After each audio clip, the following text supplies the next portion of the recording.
how Prince's legacy lives on 5 years after death. Before we start, I would want you to hit that red subscribe button so that you never miss out on any of our videos. Coming of age in Minneapolis in the 1980s, Anitra Davis, like many of her peers, counted local musical prodigy Made Good Prince Rogers Nelson as her very favorite artist. Also, like many of her peers, Davis could boast some of her personal but tangible connections to Prince. Her mother worked at the Capri Theater, where Prince first performed the songs from his debut album, For You, and Davis grew up 3 blocks from where Prince and future bandmate Andre Cymone began their musical careers. In 2014, Davis, a financial analyst by day, moved from Minneapolis to Thousand Oaks. Though she loved the Southern California weather, she struggled to meet people in her new West Coast home. When Prince died on April 21, 2016, from an accidental overdose of the painkiller fentanyl, she felt especially alone in her Minnesotan morning. To relieve that pain and expand her social circle, Davis, now 46, founded Prince Army Los Angeles, PALA, a Facebook group connecting to local Prince fans. An LA-based Prince fan group known as the Bump Squad had been in existence since 2000, but as a former Minneapolitan, Davis felt compelled to represent her hometown hero in her adopted city. Participating in both groups demonstrate how much LA loves Prince, but the purple one also had a soft spot for LA.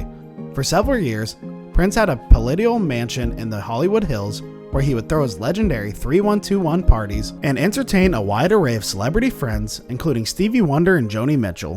Prior to the 3121 party era, Prince famously gave that same house a purple makeover that upset the previous tenant, NBA star Carlos Boozer. Prince performed many memorable concerts in town throughout his long and varied career. His final LA appearance in 2011 included an epic 21-show residency at the Forum, along with Troubadour and House of Blues concerts. On the 5th anniversary of Prince's death, we asked fans from Prince Army Los Angeles and the Bump Squad to share their favorite memories of the purple one. Stephanie Johnson, PALA. For my first Prince concert, I begged my mother to use her car to drive to the show. She thought it was up the street at the Forum, but it was actually in a cornfield about 50 miles away from our house. When he walked on that stage in a Speedo, thigh highs and trench coat, I was exploding with excitement. He threw out his guitar pick, which I quickly grabbed. He also threw out his gum and I grabbed that too. When I got home the next morning, my mother's car was covered in mud and dirt. I got grounded from using her car and couldn't go anywhere for the next month. Was it worth it? Yep. Hope Allen, PALA Bump Squad, DMSR from 1982 to 1999 album, came on randomly one day. This time I actually listened to the words. Prince made me feel proud of my sexual identity.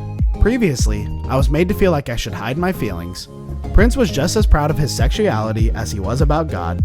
He told me that my emotions were okay. From then on, I became a better person because of him. Pej Alga Mandan, PALA Bump Squad. Tupac was the Prince's Glam Slam Club one night in 1994. We were hanging out near the dance floor by the bar. Prince started rapping a new song of his now called Now. Tupac looked at me and said straight up, "Can you believe Prince is trying to rap right now?" Aaron Tripp, PALA Bump Squad. A friend of a friend introduced me to Prince, which led to me being his personal chef. I was intimidated and excited at the same time to be cooking for him. I was always shocked at his low voice.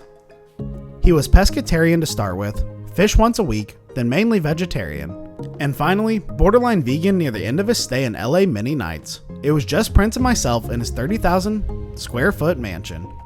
Chris Gleim, PALA Bump Squad. I was so excited to see him perform on The Tonight Show in 1998 that I camped out on the sidewalk overnight. During the performance, Prince backup singer Marva King came over and pulled me out of the crowd and we began to dance. The next thing I know, Prince came walking up to us, singing. He ended up standing in front of me and in a brief moment, I was living a dream. Even now, other fans will ask, "Aren't you the guy in the red shirt on Leno?" That's all for today. I hope you liked the video. If you did, make sure to hit that like button and subscribe to our channel so that you never miss any amazing video from us. I mean, because I know there was a point where you maybe thought about something else. What would you do? Well, I can't see you at the bank, you know?